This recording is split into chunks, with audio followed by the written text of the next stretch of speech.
list of 1 through 9 reasons that population growth offers disease risks. And I think we got to number 9, right? Yeah. But I do want to talk a little bit more about number 9, because this will come up again later. And I kind of had to rush through that part, right? But I totally rushed 9 yesterday. So, maybe in this period less than others. Yeah. Number 9 was about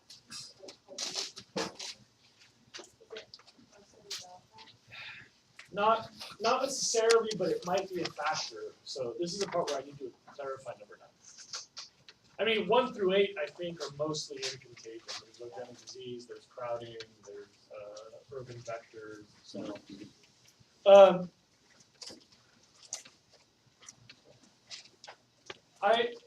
I want you all to think for a minute about how spectacularly well evolved humans are for a life they do not lead anymore.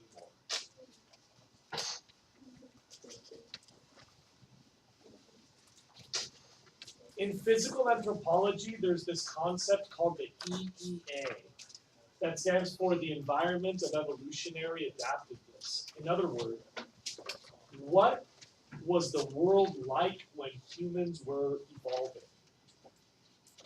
Think about this. Think about this for a minute. The species, Homo sapiens, is at least 400,000 or 500,000 years old, and some people argue maybe 1 or 1.5 million years old.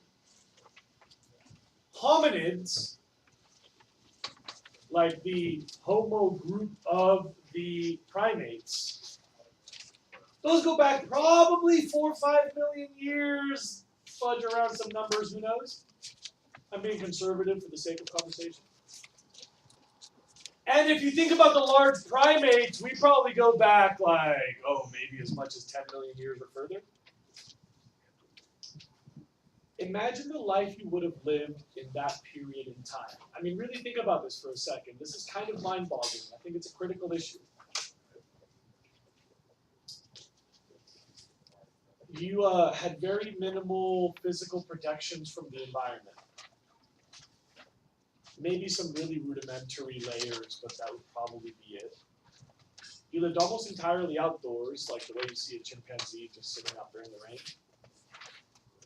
We lived in a very specific biome, just in the tropics, because it's kind of hard to be a naked monkey outside in bad weather.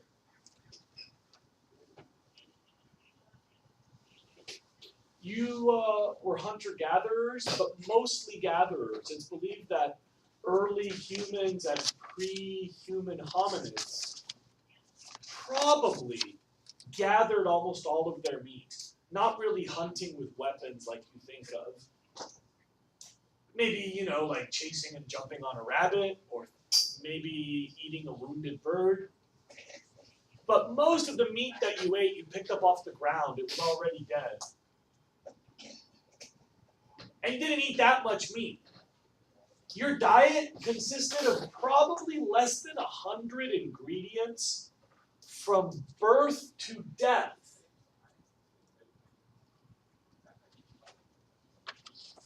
You know, 75 to 150 edible things in your environment for your whole life. You lived in small groups, much smaller than the population of this classroom. The average human gathering group was basically extended family, 15 to 20, we think. So this would have been the size of your social group. You'd probably have 3 generations, so maybe grandma and grandpa, you and a couple of like partner/sibling level, and then your children and their cousins. 15 to 20. And you were on the move every day, carrying what you needed on your back.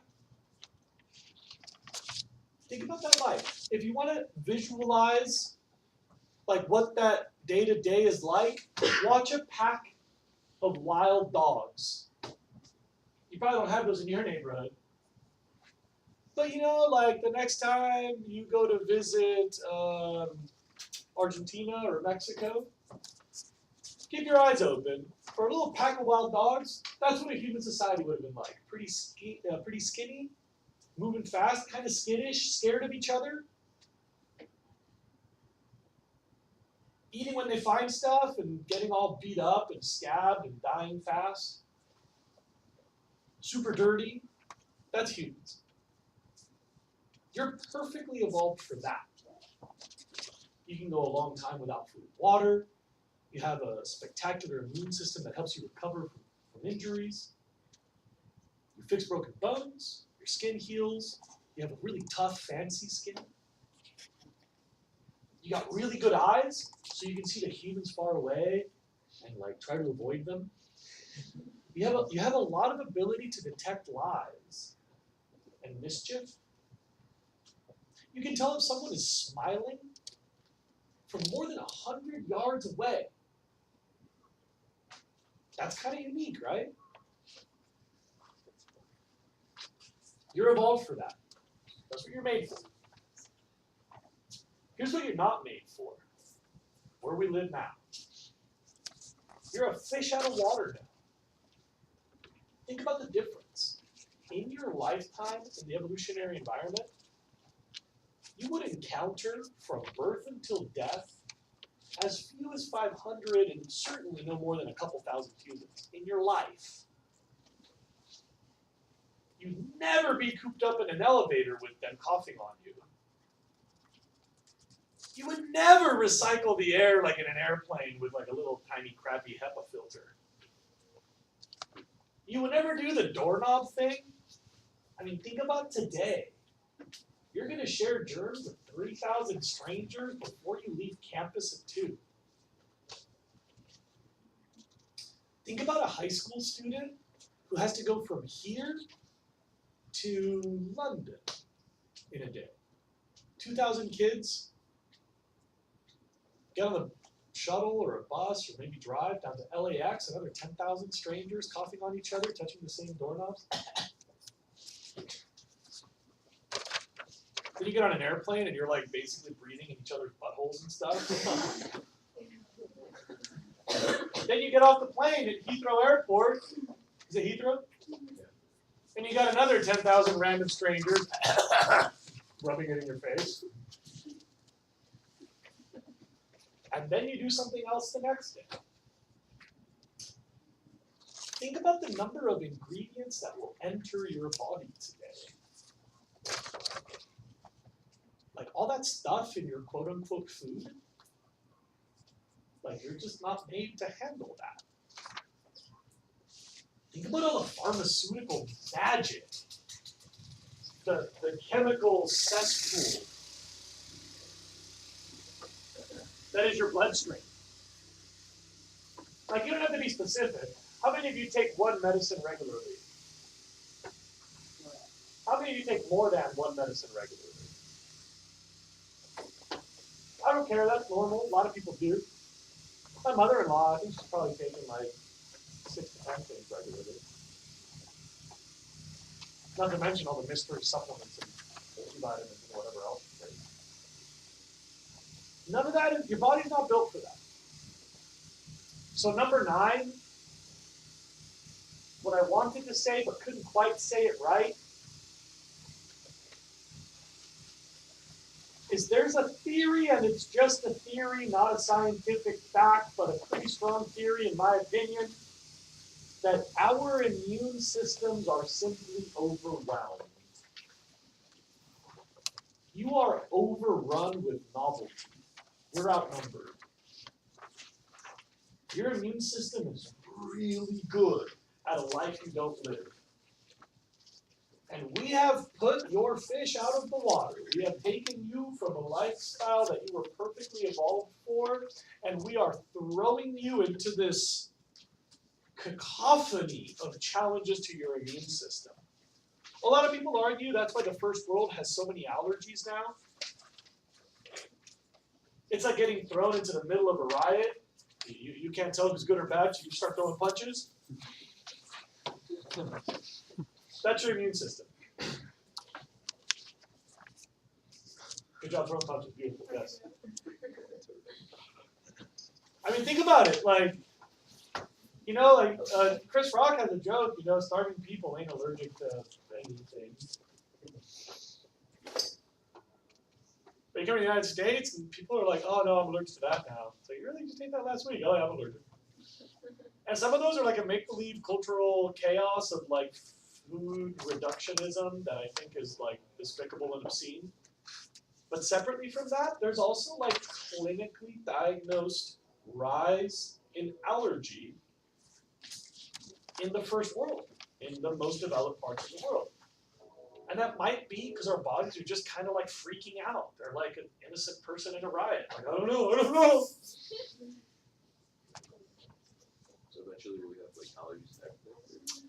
I don't know, but like that doesn't seem logical either. But I'm getting into conjecture here. This is like fringe science. You don't have to quote me on this. You know, like I don't claim to be right. I just mean to say, as a concept, you have to admit your defenses were not built for what we're doing to you. Think about all the novel chemistry in your foods. Like, just grab a packaged food.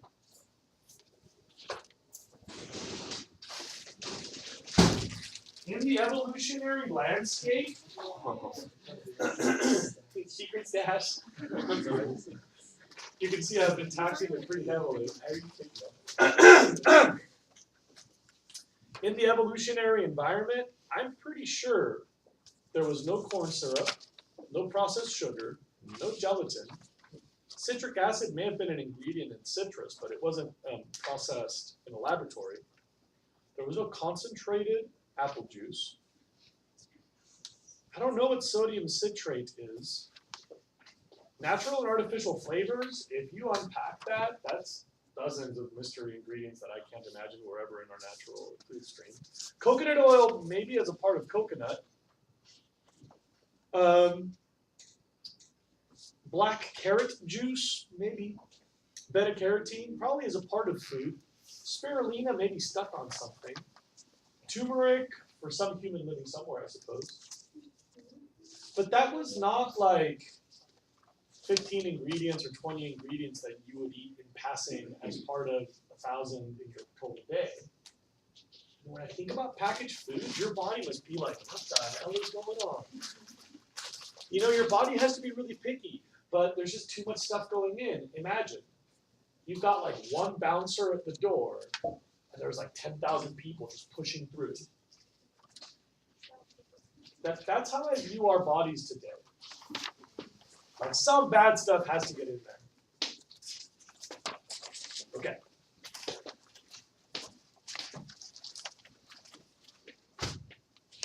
How many of you have thought about this concept, that you are not evolved for the life you live in?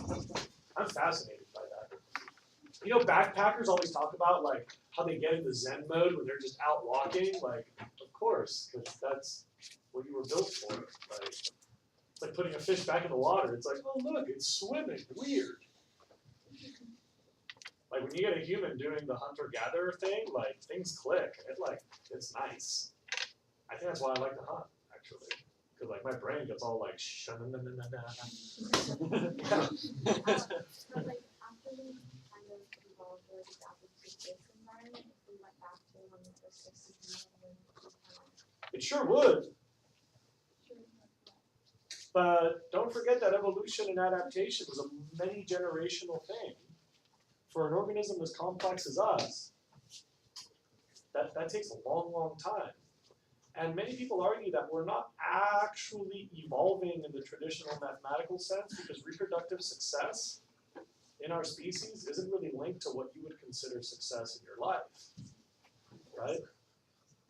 Like, in your future and in my future, we're probably going to be some of the less reproductively successful humans. So even if we're being successful in society, we're not successful abysmally, right? The ones that are passing on their genes the most are probably the global poor.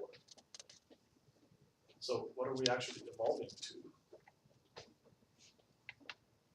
Anyway, that takes so many generations that we're still fish out of water, no matter how you cut it. All right. Oh, I hope that was interesting for you. I could talk about this for days, but I guess we gotta move on. Yeah? No? 49, I got nothing to add unless you had a question. At number 50, I got nothing to add unless you had a question.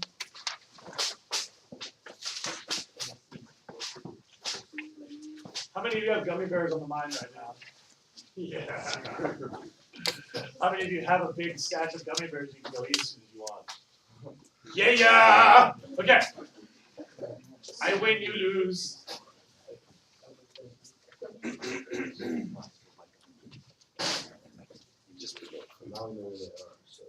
I'm gonna move. Okay. So number 51 gets 2 stars. And number 51 is probably one that you care about personally, I'm gonna guess.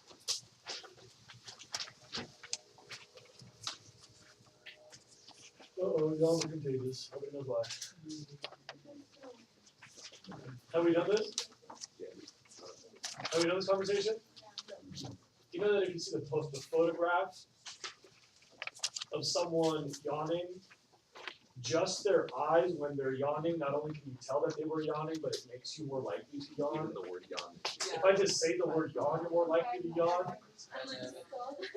And there's a critical mass where pretty soon I'll start seeing all of you yawn, and then I'll start yawning, and then all of you will look around and see each other yawning and see me yawning, and you get this like self-destructive like spiral where we each experience an acceleration in our rates of yawning.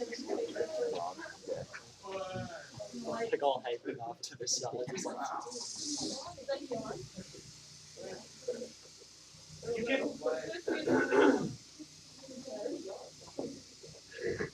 You can detect the yawn in other people's bodies in really surprising ways, like just looking at their hands, for example, while they yawn, or like just looking at one shoulder while they yawn.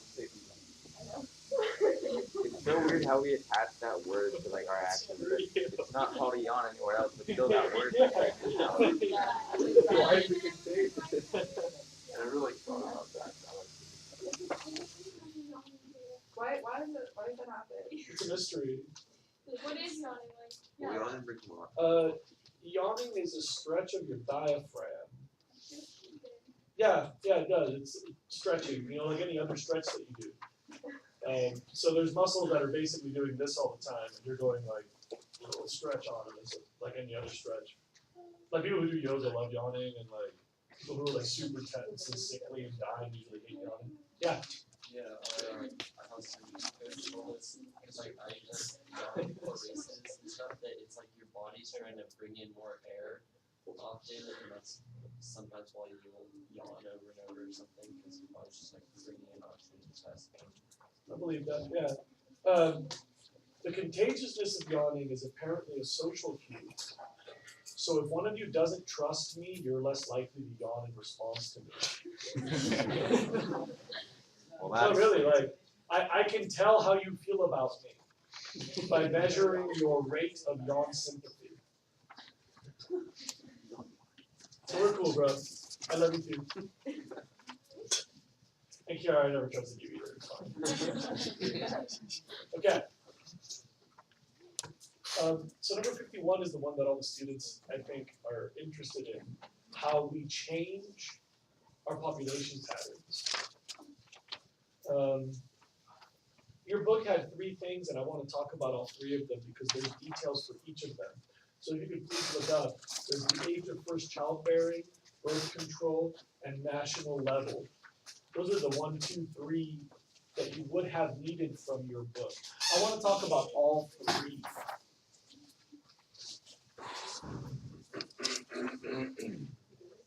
This will require we discuss some simple biology. If you're not comfortable with me talking about basic reproductive biology, I understand, and I don't want to make anybody feel uncomfortable, but we have to talk about reproductive biology here, so you may leave if you need to, or report me if you feel you should, or whatever. Okay. So, age of first childbearing. I think you already know that if we can postpone the age of first childbearing when we have less babies. We talked about that, right? And I think you probably understand a couple of simple biology facts. Your number of eggs determined by your experience in the womb. Girls, when you were born, you had all the eggs you were ever going to get. You don't make eggs.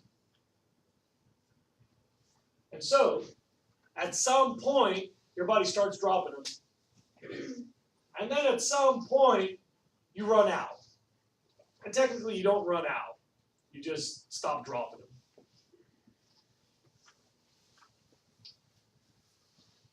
That's a fixed number of dates. There's really very little hormonally we can do to change that.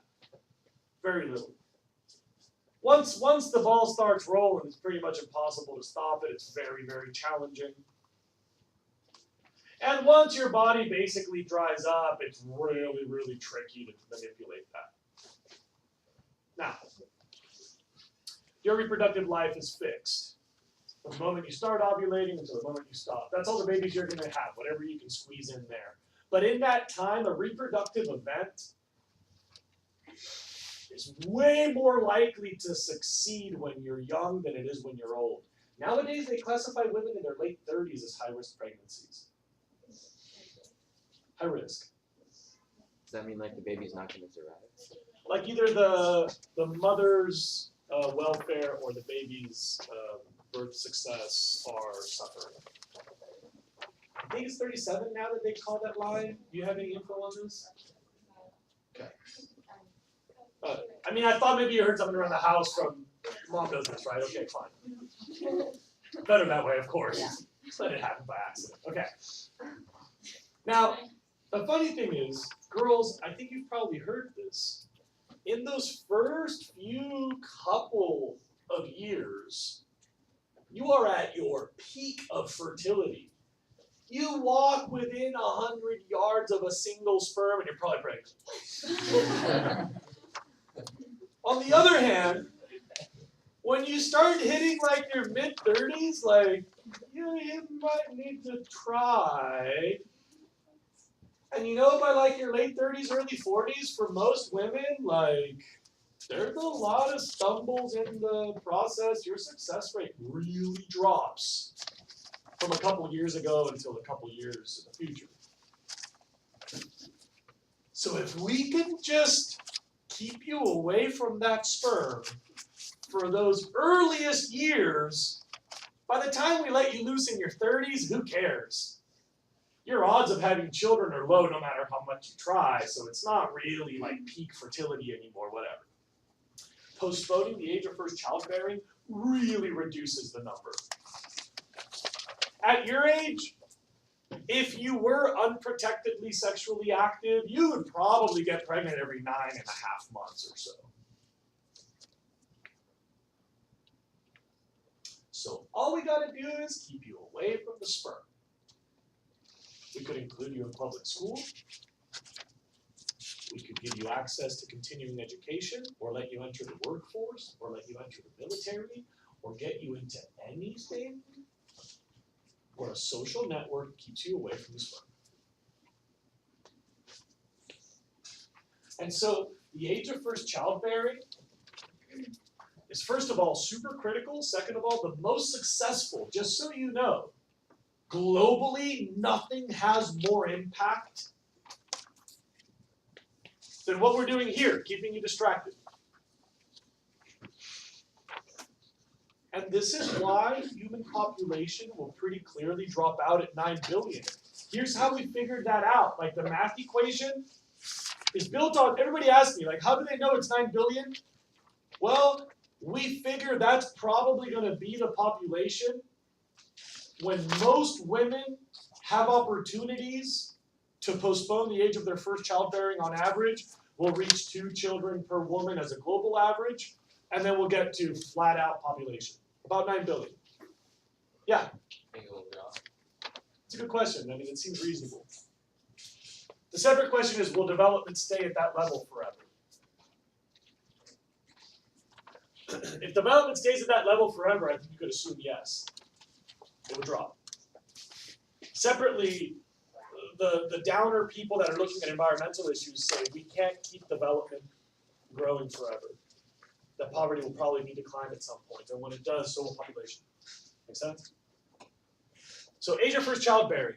a natural consequence of development. When societies have opportunities for young women, birth rates go way down. It's the most successful method. Number 2, birth control.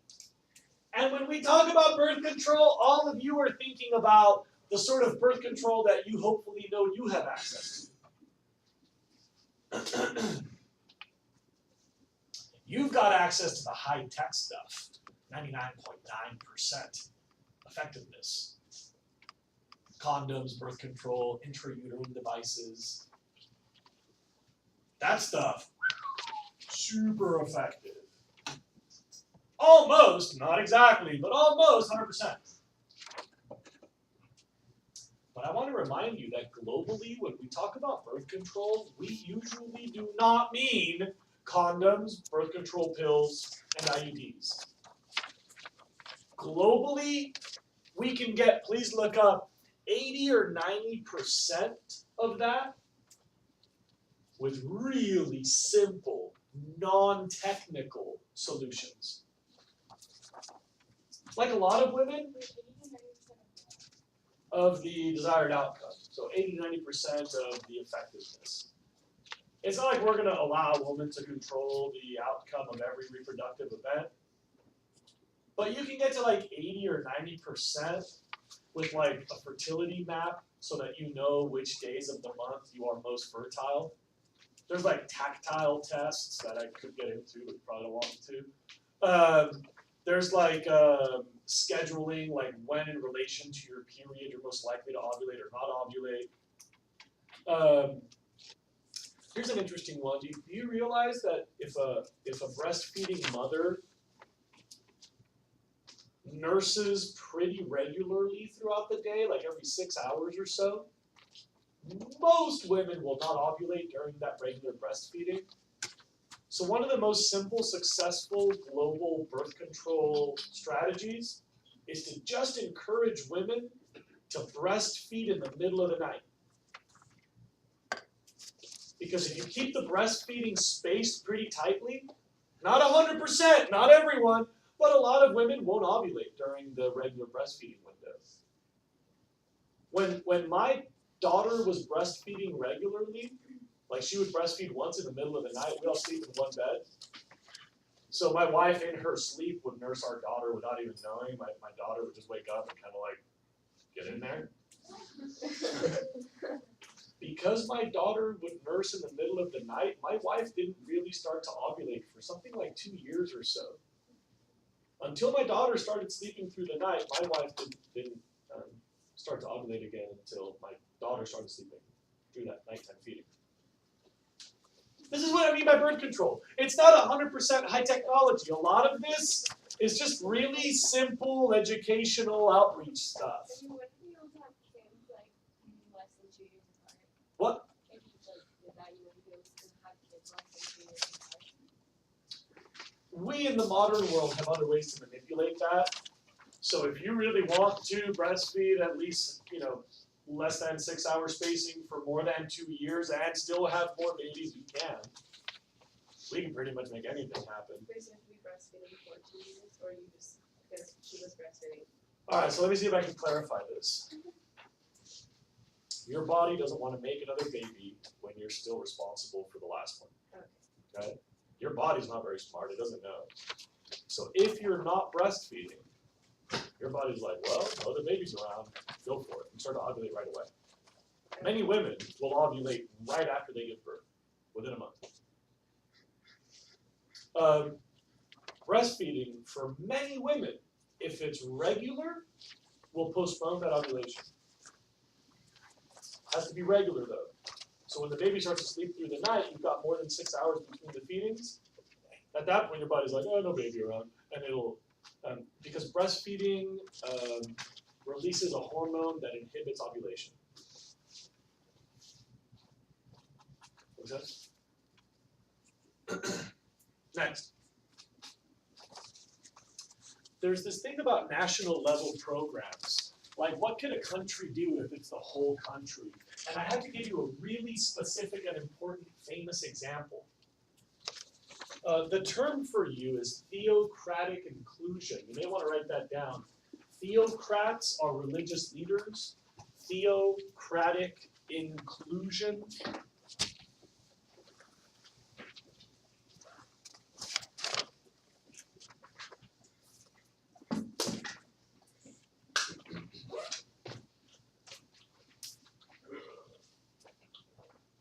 Theocrats are religious leaders.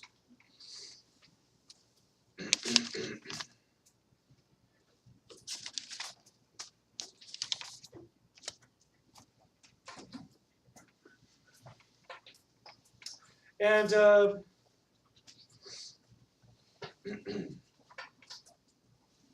most famous example of including religious leaders is Iran. You know that Iran is a very theocratic nation, that religious leadership has a lot of political power. Are you aware of this? Iran is like very modern and democratically free, but also has like a pretty heavy-handed religious input. So in Iran, they had like explosive population growth. They were looking like this. Explosive population growth. And someone says, wait a minute, we can't talk to the public about birth control because obviously that's counter to the teachings of the mosque, that controlling your fertility is interfering with the hand of God, so you can't get in there because that's where God's hand goes. And so, you can dig into that pun later.